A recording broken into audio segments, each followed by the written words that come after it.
So ஒன்று சுகாதாரமாக இருக்கணும், ரெண்டாவது இந்த மாதிரி புதிய தொற்றுக்கள் வந்தால் முதல்ல அது நம்ம பாதிக்க போகிற விஷயம் வந்து நுரையீரல் தான்.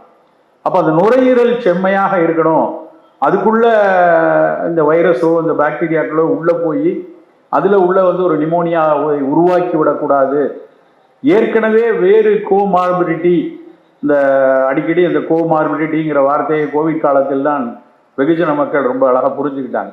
ஏற்கனவே சர்க்கரை இருக்குது, ஏற்கனவே ரத்த கொதிப்பு இருக்குது, ஏற்கனவே புற்றுநோய்க்கு சிகிச்சை எடுக்கிறோங்கிறவங்க அவர்களுடைய எதிர்ப்பாற்றல் குறைவாக இருக்கும். அப்போ முதல்ல பாதிக்கப்படக்கூடிய உறுப்பு அப்படிங்கிறது நுரையீரல் தான்.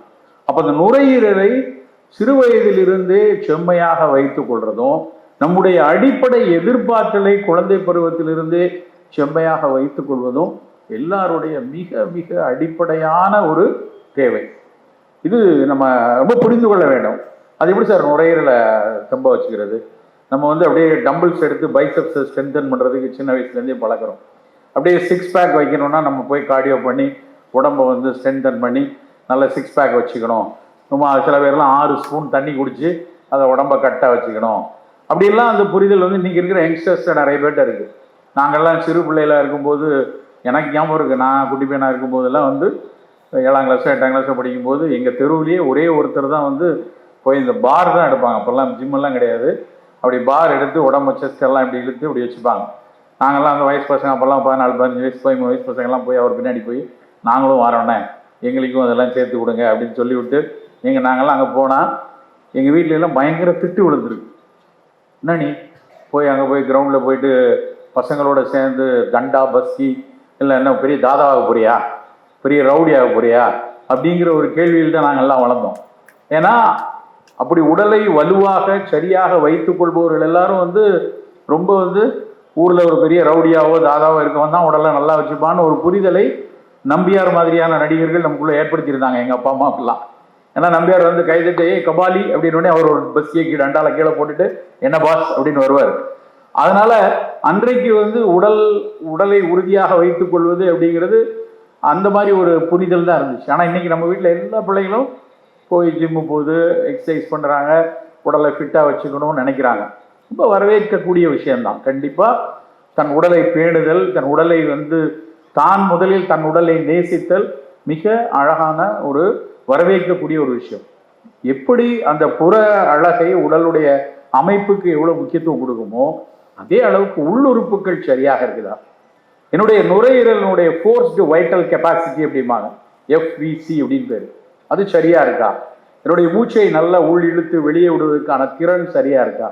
என் நுரையீரல் அடிக்கடி சளி இருமல் காய்ச்சல்னு வராமல் எப்பொழுதும் நுரையீரலை செம்மையாக வைத்துக் கொள்ளணும். அதற்கு என்ன பயிற்சி செய்யணும்? அதற்கு என்ன உணவு எடுத்துக்கொள்ளுதோ? ரொம்ப முக்கியமான இது கபகாலம், மழைக்காலம். இப்போ நம்ம ஒரு சின்ன மெனக்கடல்கள் இந்த மாதிரி கம்யூனிகபிளாக இன்ஃப்ளூயன்ஸா வரக்கூடாது, சளி பிடிக்கக்கூடாது அப்படின்னா முதல்ல நம்ம நுரையீரலை பாதுகாப்பாக வைக்கணும்னா அந்த கபம் சேரக்கூடிய தன்மையை தினசரி உணவில் நம்ம கொஞ்சம் கவனம் எடுக்கணும். எளிய விஷயம், ஒரு மிளகு, குறுமிளகுன்னு சொல்லக்கூடிய மிளகு வந்து அதுதான் நம்ம காரத்துக்கு காலகாலமாக பயன்படுத்தப்பட்ட ஒரு உணவு. ஆனால் அந்த மிளகு வெறும் காரம் மட்டும்தான் கொடுக்குதா அப்படின்னு பார்த்தீங்கன்னா, இந்த மிளகில் நடத்தியிருந்த ஆய்வுகளை நினச்சி பார்த்தா மலைப்பாக இருக்கும். இந்த மிளகு வந்து அதனுடைய தாவரவியல் பேர் வந்து பைப்பர் நைக்ரம் அப்படிம்பாங்க. இந்த பைப்பர் நைக்ரமில் பைப்பரின் அப்படின்னு ஆல்கலைடு இருக்கு. இந்த 2 தாவர உட்கூறுகள் ரெண்டுமே நுரையீரலில் சளி சேர்றத தடுக்கக்கூடியது. நுரையீரலில் மூச்சுக்குழல் சுருக்கம் உருவாகிறது, பிராங்கோ கன்ஸ்ட்ரிக்ஷன் அப்படிம்பாங்க. அந்த சுருக்கத்தை விரிக்க வைக்கக்கூடிய ஒரு பிராங்கோ டைலேட்டர், இன்ஹேலர் யூஸ் பண்ணுறாங்க இல்லையா, அந்த பிராங்கோ டைலேஷன் கொடுக்கறதுக்கு வெறும் மிளகு செய்யும். அப்போ ஏன் நம்ம சாப்பாட்டில் சும்மா நம்ம என்ன காய்கறிகளோ கீரைகளோ எதை செஞ்சாலும் அதில் ஒரு 4-8 மிளகை சேர்த்து கொள்ளலாம். 10 மிளகு இருந்தால் பகைவன் வீட்டிலும் உணவு இருந்தலாம்பாங்க.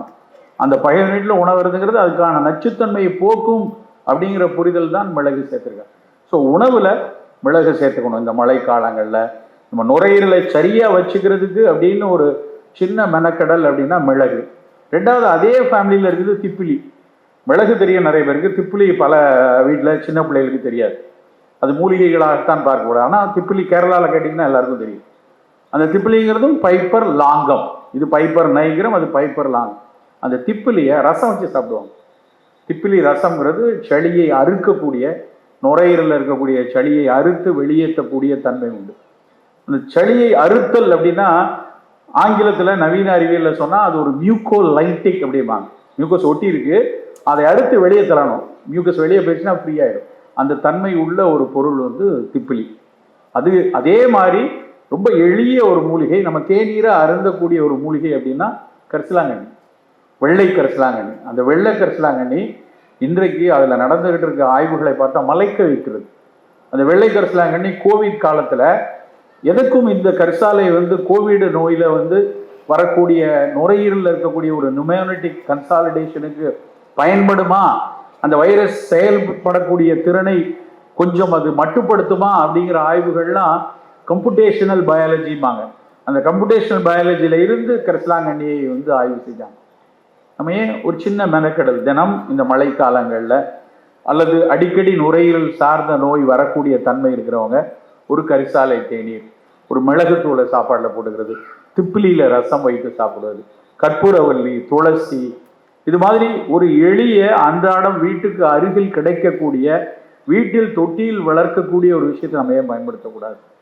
ரொம்ப ஒரு சாதாரண வேலிப்புறத்தில் வரக்கூடிய ஒரு மூலிகை வந்து ஆடாதொடை. அந்த ஆடாதொடையை வந்து அது ஆடு தொடாது, அதனால தான் ஆடாதொடைன்னு பேர் வச்சாங்க. அது அவ்வளவு கசப்பு. ஆடு ரொம்ப கசப்பாக இருக்கிறதுனால அந்த இலையை மேயாது. ஆனால் அந்த ஆடை வந்து ஆடு தான் மேயாது, ஆனால் நாம் மேய வேண்டிய ஒரு இலை அது. அந்த ஆடாதொடையிலிருந்து தான் நவீன மருத்துவத்தில் பிராம் ஹெக்சின் அப்படின்னு ஒரு ஆல்கலாய்டை பிரித்து எடுத்து சளியை பிரிப்பதற்கு பயன்படுத்துகிறாங்க. சித்த மருத்துவத்தில் ஒரு பாடல் என்னன்னா, ஆடாதொடையும் குறுமிளகும் பாடாத நாவும் பாடும். பாடாத நாவும் பாடும்னோடனே நாங்கள் கல்லூரி காலத்தில் படிக்கும்போது பெரிய எஸ்பிபி இவங்கெல்லாம் பாட பிடிக்க வேண்டியதுடா, பெரிய பாட்டு வரணும்னா படிக்கணும், ரொம்ப அதை ஏளனமா. அந்த நேரத்தில் என்ன தெரியும், 17 வயசு 18 வயசுல விளையாட்டாக அதை பார்த்தோம். ஆனால் இன்றைய ஆய்வுகளில் ரொம்ப ஆச்சரியமான விஷயம் என்னன்னா, வோக்கல் கார்டு, நம்மளுடைய குரல் வளையில குரலுக்காக அதிரக்கூடிய, காற்றில் அதிரக்கூடிய வோக்கல் கார்டில் ஒரு திக்கனிங் இருந்தா, அதில் ஒரு பாலிப் இருந்தா, இல்லை தொண்டையினுடைய கமரல் வரும், பாரிஞ்சைட்டிஸ் அப்படிம்பாங்க, இதுக்கெல்லாம் ஆடாதொடை அவ்வளவு அற்புதமான மருந்தாக இருக்கு. வெறும் ஆடாதொடையில் 2 இலையை கிழிச்சு போட்டு தண்ணி ஊற்றி கொஞ்சம் மிளகு போட்டு ஒரு அதிமதுரம் போட்டு ஒரு டீ. எதுக்கு நான் சொல்றேன்னா, டீ அப்படின்னா வெள்ளைக்காரன் சீனால இருந்து அந்த தேயிலையை கொண்டு வந்தான், அது தேநீராக நம்ம எல்லாம் குடிச்சிட்டு இருக்கோம். அதே தேநீர் தான் இருக்கணுமா நமக்கு? அதே தான் இன்னைக்கு வரைக்கும் பயன்படுத்தணுமா? அவசியம் இல்லை. நம்ம யாருக்காவது தேயிலையை வந்து யாராவது தேரன் சொல்லியிருக்காரா, திருமூலர் சொல்லியிருக்காரா? எந்த சித்தரும் சொல்லலை. ஆனால் இங்கிலீஷ்காரன் அதை பயன்படுத்த ஆரம்பிச்சோடனே ஒட்டுமொத்தமாக நம்ம தேயிலைக்குள்ளே போயிட்டோம். தேயிலை மிகச்சிறப்பானது, சந்தேகம் கிடையாது. தேயிலையில் மருத்துவம் கிடையாது. அதே தேயிலை மாதிரி எத்தனை மூலிகைகளை நம் முன்னோர்கள் சொல்லியிருக்காங்க. அதே மாதிரி நான் என்ன சொல்ல, இந்த மழை காலங்களில் கரிசலாங்கண்ணி தேநீர் குடிப்போம், ஆடாதொடை கஷாயம், ஆடாதொடை 2 மிளகு, நாங்கள் கொஞ்சம் அதிமதுரம் சேர்த்துக்கொள்ள சொல்லுவோம். சேர்த்து அந்த தேநீரை குடிச்சு பாருங்க, ஒரு கசப்பும் துவர்ப்பும் இனிப்பும் கலந்த ஒரு தேநீராக ஆடாதொடை. மழைக்காலங்களில் வாரத்துக்கு 2 நாள் எடுத்துக்கலாம். ஒரு சளி இருமல் இருக்கக்கூடிய பிள்ளைங்களா 3-4 நாள் எடுத்துக்கொள்ளலாம். இந்த ஆடாதொடையில் இன்னொரு முக்கியமான விஷயம் என்ன தெரியுமா? இரத்த தட்டுக்களை உயர்த்தக்கூடிய தன்மை ஆடாதொடைக்கு மட்டும்தான் உண்டு. நம்ம நிறைய பேர் வந்து டெங்கி காலத்தில் நம்மெல்லாம் பப்பாளி இலை சாறு போடும், நிறைய படித்தோம். ஏன்னா பப்பாளி இலை சாறு சித்த மருத்துவத்திலிருந்து வந்தது கிடையாது. அது வந்து ஆக்சுவலாக அதை முதல்ல சொன்னது மலேசியர்கள். அவங்க சீன மருத்துவத்திலையும் தாய்லாந்துலேயும் இந்த பப்பாளி இலை சாறை அவர்கள் பயன்படுத்துவதை வச்சு அந்த செய்தி பரவுதலாக வந்துச்சு. இப்போ இன்னைக்கு வரைக்கும் டெங்கி காலத்தில் தட்டுக்கள் குறைஞ்சதுன்னா, தட்டுக்கள்ங்கிறது பிளேட்லெட்ஸ், த்ராம்போசைட்ஸ் அப்படின்னு சொல்லக்கூடிய அந்த இரத்த தட்டுக்கள் குறைஞ்சதுன்னா பப்பாளி இலை சாறை கொடுக்கும். நண்பர்களே, அதை விட சிறப்பாக இரத்த தட்டுக்களை உயர்த்தக்கூடிய தன்மை ஆடாதொடை இலைச்சாருக்கும். அது மட்டுமா, பெண்களுக்கு மாதவிடாய் சமயத்தில் அதிகமாக இரத்தப்போக்கு போச்சுன்னா அதை குறைப்பதற்கும் அந்த ஆடாதொடை இலை பயன்படும். ரொம்ப சாதாரண, ஆடு தொடாத, கசப்பான, யாரும் கவனிக்காத, கவனிப்பாரற்று இருக்கக்கூடிய அந்த இலை அவ்வளவு மருத்துவ குணங்கள் உடையது. அந்த ஆடாதொடை இலையும் மிளகும் அதிமதுரம் சேர்ந்து ஒரு தேநீர் எடுத்துக்கொள்ளலாம்.